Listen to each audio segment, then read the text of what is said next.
नमस्कार। मेरा नाम है गौरव पाल। आप देख रहे हैं भारत लोक और इस समय की सबसे बड़ी खबर ये है कि हरियाणा सरकार ने जो योजना चुनाव में घोषित की थी, लाडली बहन योजना या फिर लाडो योजना, जिसके तहत वादा किया गया था कि हरियाणा की सभी महिलाओं को 2100 रुपया दिया जाएगा प्रति माह।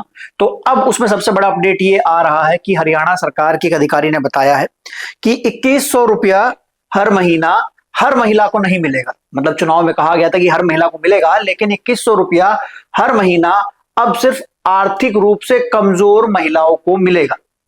ये बड़ा ऐलान जो है वो किया गया है।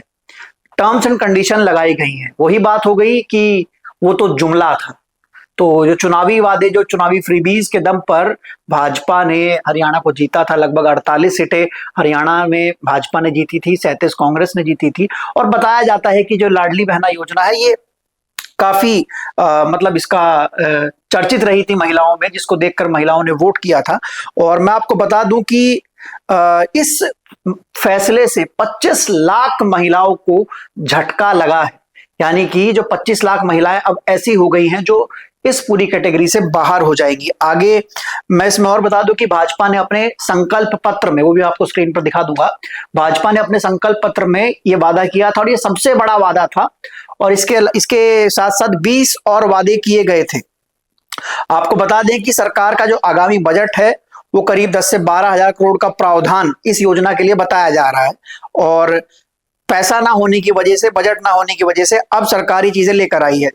तो सरकार ने इस योजना के लिए जो मानक तय किया है वो मानक ये है कि जिन परिवारों की वार्षिक आय 1,80,000 रुपया होगी, उन लोगों को, उन परिवारों की महिलाओं को जो 18 से 60 वर्ष की है, उनको इस योजना का लाभ मिलेगा। मतलब मोटा मोटी आंकड़ा निकाला जाए तो 15,000 के आसपास महीना जो परिवार कमाता होगा उनको मिलेगा। अब भाजपा के इस यू टर्न से अब बीजेपी को काफी दिक्कतें उठानी पड़ सकती है। और ऐसा नहीं है कि ये हरियाणा एक मात्र स्टेट था जहां पर बीजेपी ने यह वादा किया था। इसके अलावा दिल्ली में भी वादा किया हुआ है, तमाम अन्य स्टेट्स में वादा किया है। तो ऐसे में अब विपक्ष जो है वो भाजपा पर और ज्यादा हमलावर हो जाएगा। मैं आपको बता दूं कि हरियाणा में 52 लाख बीपीएल परिवार हैं, जिनमें लगभग 50 लाख महिलाएं हैं जिनको इसका लाभ मिलेगा। और अभी इससे पहले जब 1,000 रुपया प्रति माह सालाना जो इसका खर्च था वो 1,000 करोड़, और जो बजट में इसकी राशि दी गई है वो 10,000 करोड़ के आसपास है। खबर अभी पूरी डेवलप हो रही है। इसको लेकर अब नायब सिंह सैनी सरकार के एक वरिष्ठ अधिकारी ने यह दावा किया है कि सिर्फ आर्थिक रूप से कमजोर परिवारों को ये लाभ मिलेगा।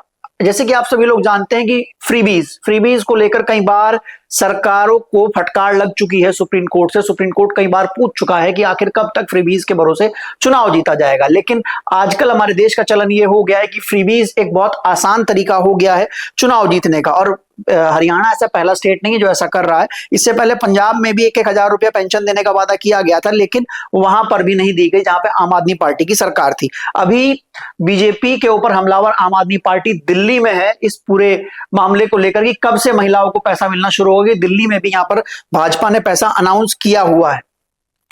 उसको लेकर आम आदमी पार्टी हमलावर है और आम आदमी पार्टी के पास एक मौका और बढ़ जाएगा। मैं आपको बता दूं कि हिमाचल प्रदेश में हर महिलाओं को वहां की कांग्रेस सरकार जो है वो 1,500 रुपए महीना दे रही है। साथ साथ झारखंड में जो जेएमएम की सरकार है हेमंत सोरेन की, वहां पर भी वो हर महिलाओं को 2,200 रुपया, 2100 2,000 के आसपास रुपया दे रही है। अब बड़ा सवाल ये है कि जो चुनावी वादों और प्रलोभन के चलते खासकर लोग वोट कर देते हैं, उनके लिए एक बड़ा झटका है। जिन लोगों ने इस 2100 की राशि को देखकर हरियाणा में भाजपा को वोट किया होगा, उन लोगों को इस पूरे उससे झटका लग सकता है। क्योंकि फ्रीबीज में पैसा देना, एकदम से कैश डिस्ट्रीब्यूट कर देना, उससे स्टेट के ऊपर आर्थिक दबाव तो बढ़ता ही है, बोझ तो बढ़ता ही है। लेकिन अब देखना यह है कि आगे इस पूरी खबर को लेकर क्या चर्चा होती है। क्या दिल्ली में भी बीजेपी कुछ ऐसा ही करती है, जहां पर बीजेपी ने दिल्ली में वादा किया हुआ है 2,400 रुपया देने का कि हम लोग यहां पर इतना पैसा देंगे। तो क्या दिल्ली में भी इसी तरह का कोई कानून लाया जाता है, यहां पर भी बीपीएल परिवार को ही सिर्फ ये पैसा दिया जाएगा? बाकी आपको ये खबर कैसी लगी, उसके लिए आप अपनी राय कमेंट सेक्शन में दर्ज कर सकते हैं। तब तक के लिए चलते हैं, फिर मिलेंगे दूसरे वीडियो में। धन्यवाद, नमस्कार।